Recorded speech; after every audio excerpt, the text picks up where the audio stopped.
China hoy? Una de las aproximaciones a China es: China es una potencia regional, es una potencia que va a ser hegemónica, es una potencia que va a hacer el recorrido que hizo, por ejemplo, Estados Unidos antes de convertirse a principios del siglo XX en el hegemón en Occidente. China, en principio, es un Estado que está, desde el punto de vista económico, en plena transición hacia una economía mixta, es decir, menos centralmente planificada y con más mercado, dado que las reformas fueron lanzadas en 1978 y más allá de que la dirigencia formalmente hable del objetivo de construir el socialismo con peculiaridades chinas, es una realidad que cada vez más los medios de producción son mixtos o incluso en menor medida privados.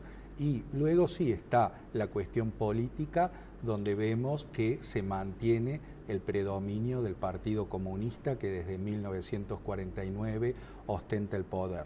Hay una tercera variable que es la dimensión internacional de la República Popular, donde obviamente apoyándose en ser la segunda economía más grande del mundo, en ser miembro permanente del Consejo de Seguridad de Naciones Unidas, China quiere hacer valer su voz, y eso lo estamos viendo en una serie de crisis, conflictos y cuestiones internacionales. ¿Y qué amenazas hay en esa transición que vos mencionás?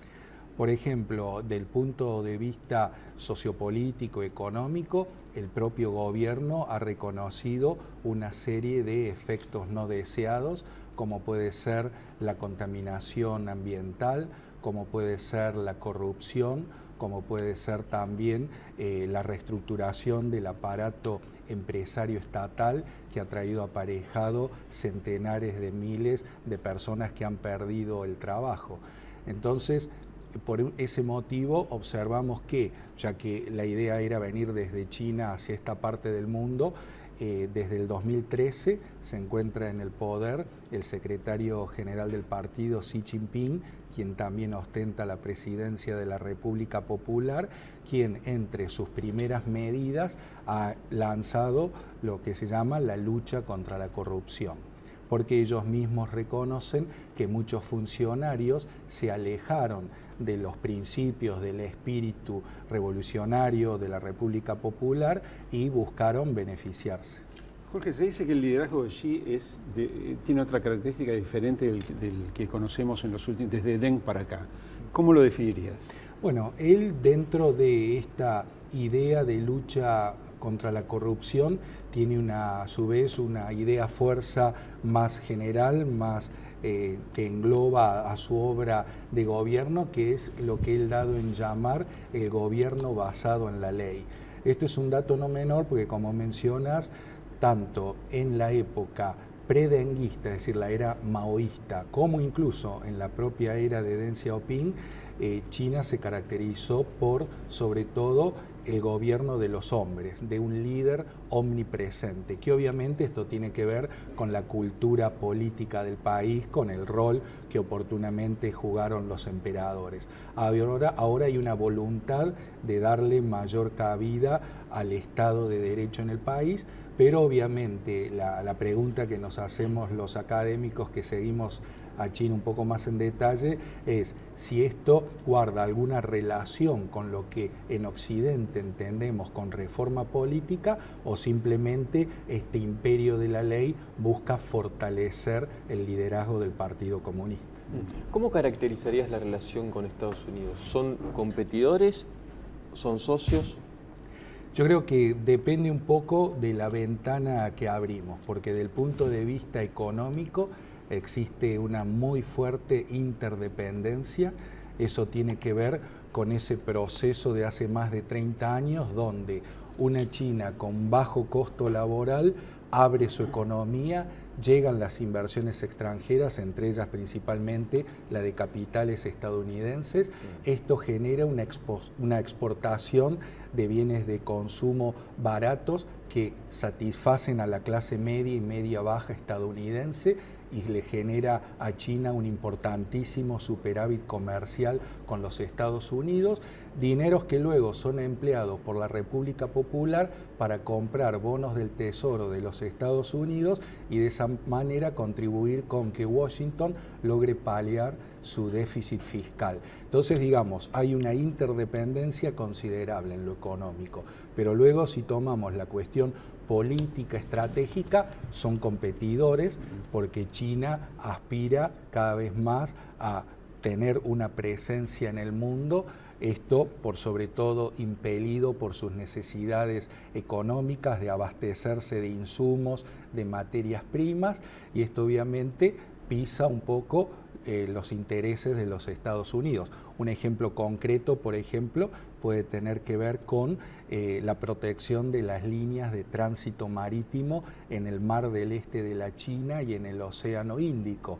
Es decir, que son áreas naturalmente de influencia de los Estados Unidos por sus alianzas con Corea, con Japón, con Taiwán, con los países de ASEAN y con la India. Ellos integran un grupo de 2 países, el G2. Así es. Esto nos permite llegar a la región. La llegada, el desembarco de China en América Latina, ¿es una estrategia que está conversada con Estados Unidos, está negociada con Estados Unidos, que es el área, América del Sur, América Latina es un área de influencia directa de Estados Unidos desde el siglo XX? ¿no? Así es. Cuando en el 2004 el presidente Hu Jintao hizo esa histórica visita a América Latina que incluyó nuestro país, y en aquel entonces hubo toda aquella controversia con respecto de las cifras de las inversiones chinas que llegarían a nuestro país.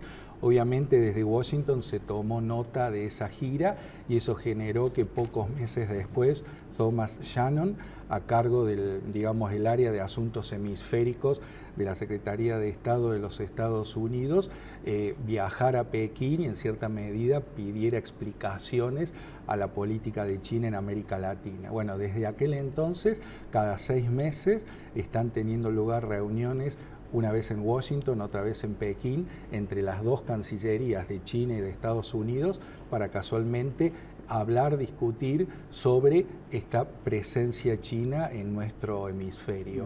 Eso lleva a pensar que aquello que hace China con los países de América Latina y el Caribe, ya sea en materia política, económica, científico-tecnológica o incluso militar, ha sido hablado previamente con Estados Unidos.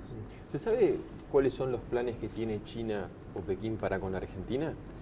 Ellos presentaron hace unos 5 o 6 años atrás lo que dieron en llamar el libro blanco de las relaciones de China con América Latina y el Caribe, que es algo accesible, se puede conseguir en la web, está incluso la traducción al castellano.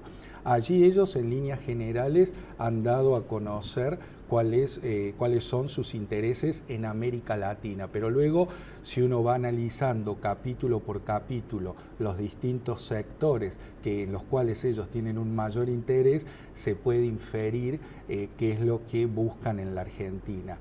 Creo que conviene destacar algo que fue mencionado en la introducción, esta cuestión del estatus de la relación de China con nuestro país a partir del año pasado, de la visita de Xi Jinping de mediados del año pasado, ya que ellos nos reconocieron como socio estratégico integral.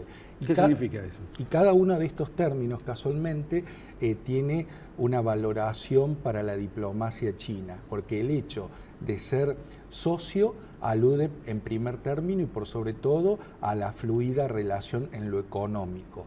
Luego lo estratégico tiene que ver con la dimensión de la política internacional, a la cooperación entre ambos en materia de política internacional que se suma a lo económico. Y finalmente lo integral alude a otras cuestiones como lo científico-tecnológico, lo cultural, lo educativo y lo militar. ¿Qué valoración hay que hacer precisamente por lo militar de la estación espacial que está levantando China en Neuquén? ¿Cuál debería ser la valoración más objetiva en este asunto? Bueno, digamos que es razonable el hecho que más allá del uso dual que tiene esto, porque está lo estrictamente civil, pero también están las sospechas de lo militar, aún digamos lo militar desde un punto de vista de un análisis que procura ser lo más objetivo posible, se puede comprender el interés de ellos por tener una presencia en las antípodas, ya sea Argentina, sea Chile, sea Uruguay, para poder hacerle un seguimiento las 24 horas a sus satélites. A partir de allí, obviamente, se pueden sacar conclusiones sobre si correspondía o no brindar este tipo de asistencia, pero recordemos... ¿Tienes opinión sobre eso?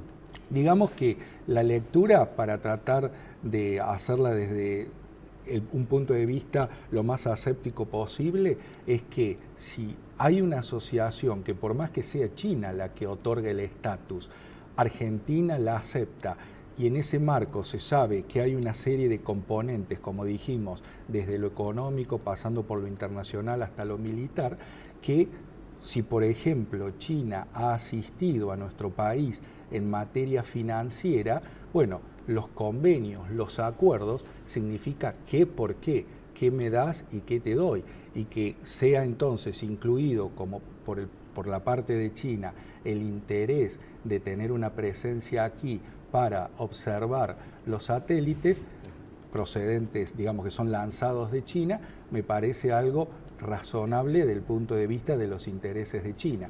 Está justamente en nuestra dirigencia en ver qué es lo que a cambio recibimos y qué es lo que también podremos recibir para sumar componentes a nuestro favor. Se cuestionó, además de la construcción de esta base, el corazón de los acuerdos, que tiene que ver el intercambio de financiación y contratación directa tanto de técnicos como incluso de mano de obra china. Los acuerdos se sobredimensionó el impacto de los acuerdos. Algunos llegaron a decir, como decíamos en la introducción, que la Argentina es una especie de modelo africano aplicado a Latinoamérica. Bueno, en primer término, digamos, para los académicos no ha sido sencillo acudir, digamos, llegar al conocimiento de los textos completos. Entonces, digamos que cómo poder opinar... Hablas de apartados secretos. E incluso, digamos, los acuerdos que han tenido que ver en materia espacial en general. Si uno visita el sitio web de la Cancillería, puede acceder a unos 10, 12 tratados del conjunto que fueron firmados tanto en julio del año pasado como en febrero de que es apenas un poco más de la mitad del total, es decir, resta subir una serie de documentos más.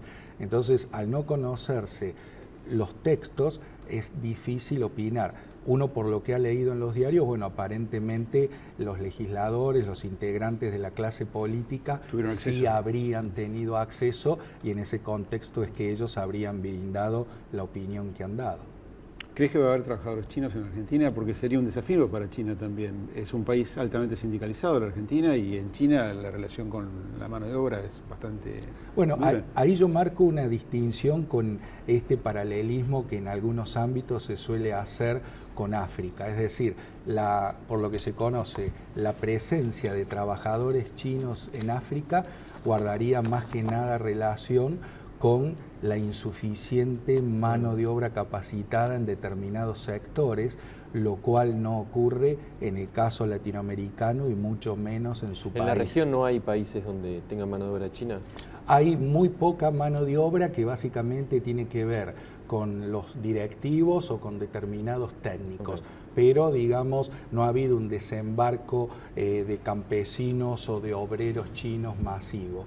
Y, por ejemplo, como mencionaba, lo de la sindicalización es una realidad, que hay algo que les preocupa a los chinos en el caso de América Latina, si lo vamos a distinguir con África, que es el eventual obstáculo que huelgas de trabajadores locales podrían generar. Gracias, Jorge. Un gusto.